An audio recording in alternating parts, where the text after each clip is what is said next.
G'day, Aussie Bonsai Bloke here.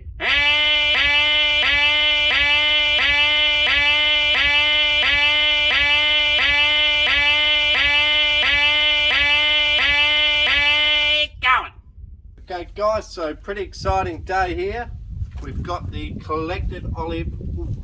Let's hit my bum on something. The collected olive from when I went wild collecting with Laurie. So probably 8 months ago we collected this tree and it's absolutely budded back like absolute mad, and it's time to go in and trim it back to one shoot per each location, so that that one shoot that we want to keep gets really fat and long really quick.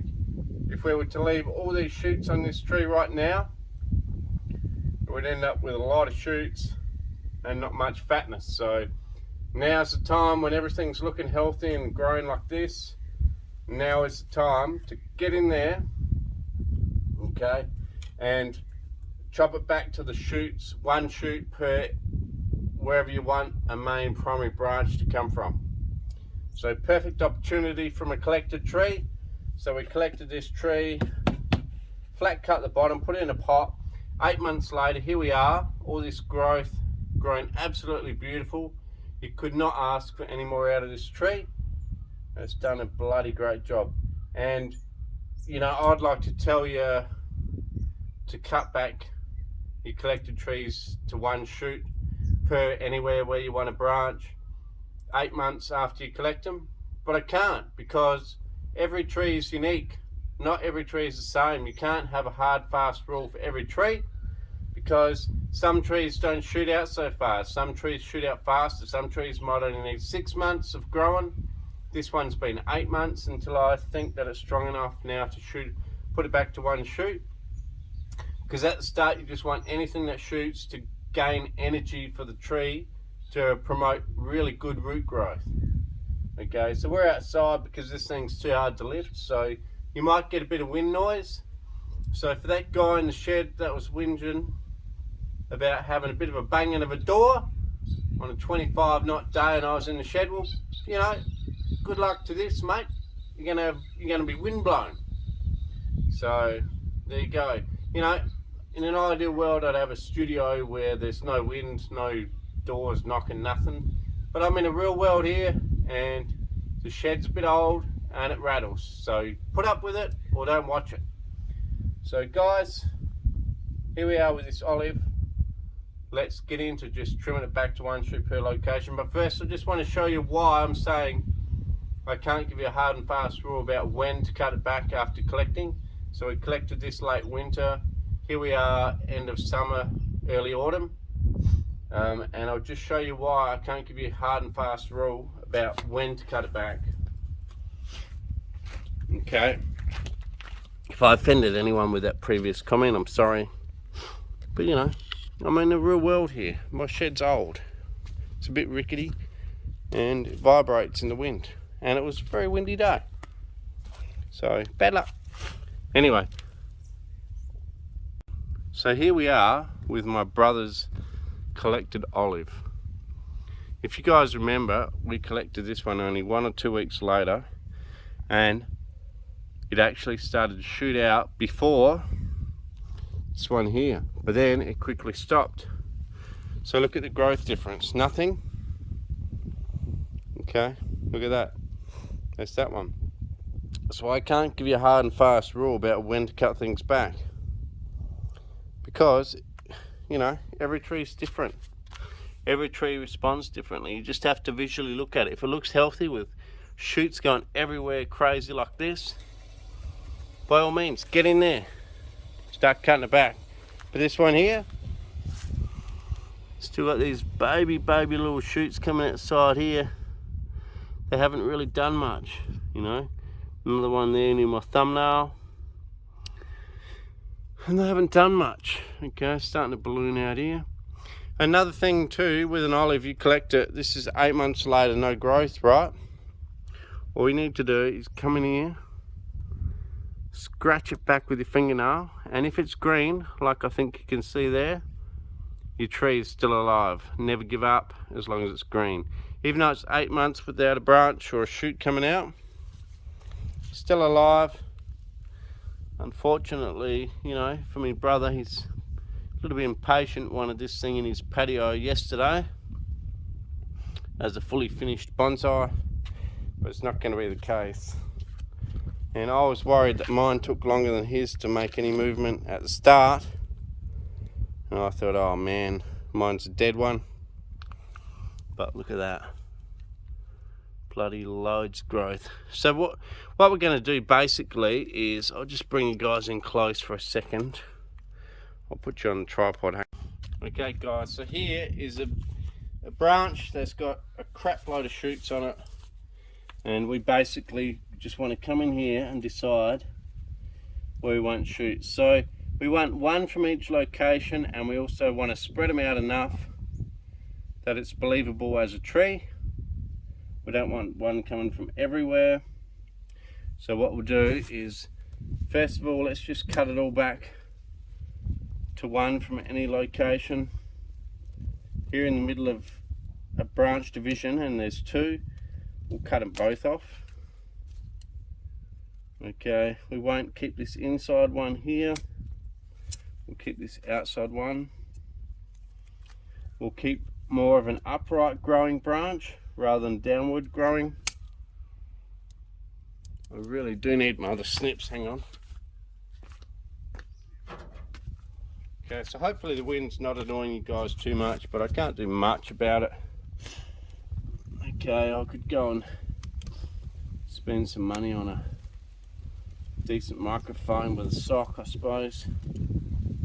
So basically we want branches to grow outwards and upwards is what I'm looking for. So I'll choose one from each location and try and make them grow upwards and outwards. So here we have some weird branching coming out here at the back. I just want to keep the main one here, which is coming outwards. This one here coming outwards, that one going upwards. This one here, let's get rid of these other little shoots next to it. Promote this guy. This one here is on its own, we'll leave it. This back one here growing straight back in, get rid of that. Okay. Sorry guys, I think I just bumped the camera. This one here, this is by no means a final decision on branching. You know, it's not a final choice on where you want things, but it is certainly a you know, a fairly substantial choice on your choices for the future of the tree. So, you know, what you do cut off now is not necessarily the be all and end all of it. You can get rid of more branches later. I probably suggest at this early stage where you're just cutting back to one shoot per any location, I suggest to keep more branches than you will eventually need, but eliminate enough branches that you're promoting some branches to get quite fat. So here we got one underneath, get rid of that. I'll promote the one on top here.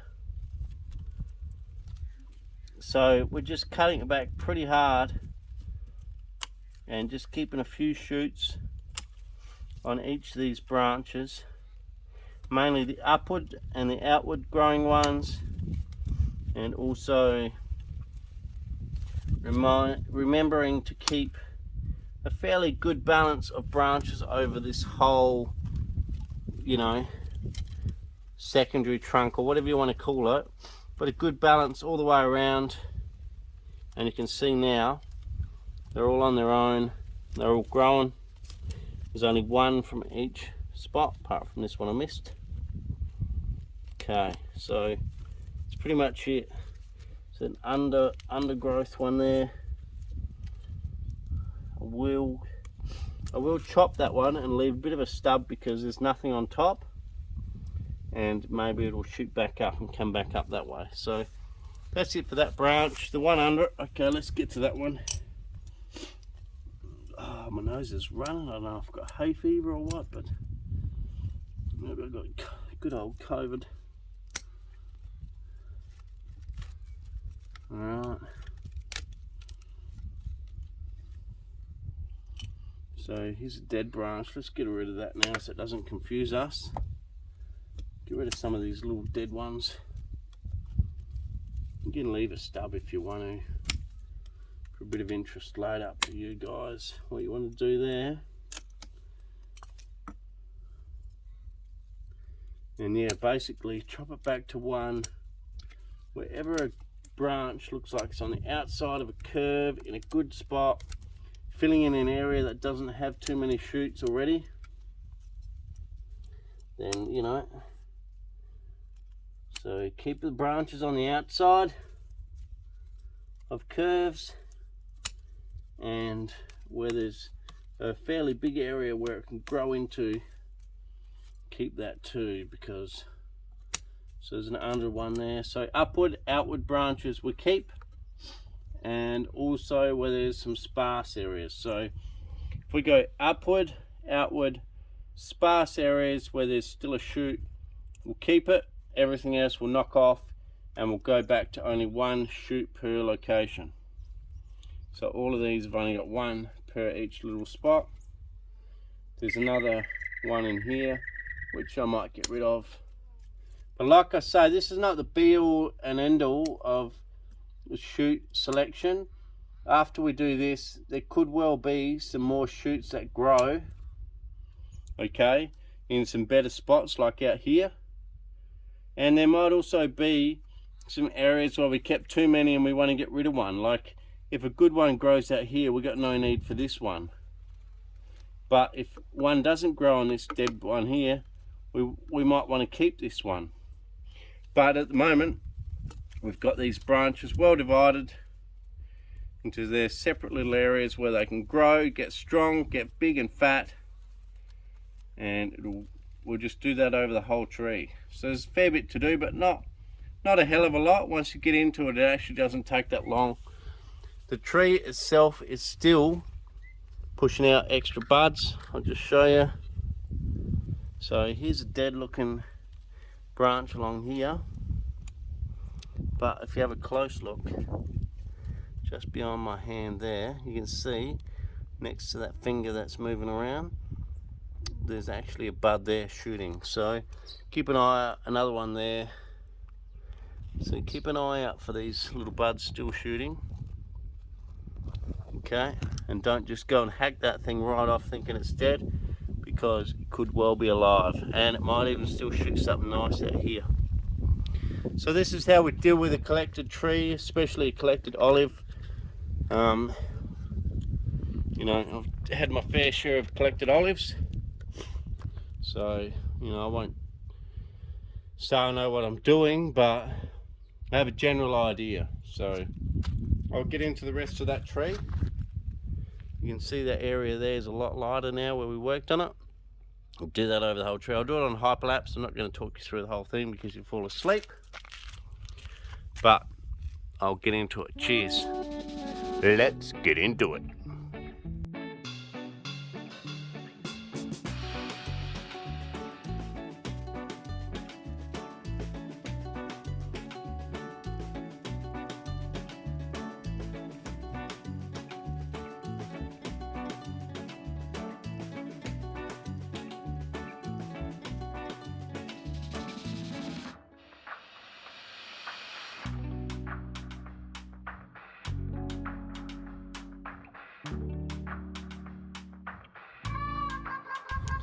Okay guys, well, the wind's picking up, so it could be a little bit of noise, but you know, it's looking considerably a lot better than it was.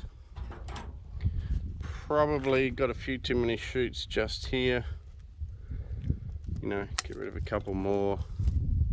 Don't want too many, but you want enough. Done a pretty good job at getting rid of most of the shoots. But you can see a lot more bearer. There's a lot of single shoots everywhere that are ready to go. And now we just let them grow like crazy for another year. Probably be another year before we touch this tree, maybe longer, depending on its growth. Like I said, there's no time restriction. So you can see everything's, see all those green spots here is where I've cut stuff off. A lot of cuts going on. Probably half an hour of work. Pretty flat out for me anyway to do this in half an hour. I've got to go to work, but hope you get the idea. Just clean it out. Keep the outward and upward growing branches, and if there's no outward or upward, keep the downward. But downward's your last choice. And basically I've just thinned it out. But what a beast of a tree, really. Absolute beast of a tree. When this thing here turns into a full-on bonsai, man, oh man. It is going to be something special indeed. Wind's coming in again. Yeah, wow. Just trunks everywhere. So many trunks. There's the other one there that hasn't grown. But yeah, so many trunks. Wow. Just awesome. All the trunks growing on this thing. Just everywhere. Wow. Wow, wow, wow. What a tree. What a beast. So, I don't know what I call this. Octopus olive. Who knows? Octopusy. Right. That's about it. So, cheers for watching, guys. Plenty of shoots on the ground now. Hundreds of shoots on the ground. I've probably made well over 100 cuts just there in half an hour. Worked pretty hard because I've got to go to work. But yeah, hope you got the idea. Keep a few shoots from each area. Keep the strong outward, upward. If you don't have those, keep whatever you got. If there's only a couple of shoots to select from in a certain branch, keep them. Otherwise, go for the strong, the upward, outward, and you shouldn't go too wrong. And only one from each location. Let them shoot out. And because we've got such a nice strong trunk, you can afford to have opposite ones on a branch. Doesn't matter. You know, we're getting out towards some what'll be fairly fine growth in the future. So let's just get into it. You know, keep what we got. Don't cut it back too hard, because at the end of the day we want to develop this tree, not, you know, go silly on it and cut it back too hard. But really impressed with the progress on this tree in such a short time, because like you can see behind me, this other one of my brothers is very slow, still alive but very slow. This one here looks like it wants to be a bonsai pretty quick, which is a really good thing. Next year probably I'll get into carving it back. I could probably start carving back some of these dead stubs now, but I'm just gonna wait another year and do it then. So cheers for watching Aussie Bonsai Bloke. If you like the channel, subscribe. If you don't, well, bugger off, and I'll catch you next time. No worries. Thanks very much, guys. Thanks very much.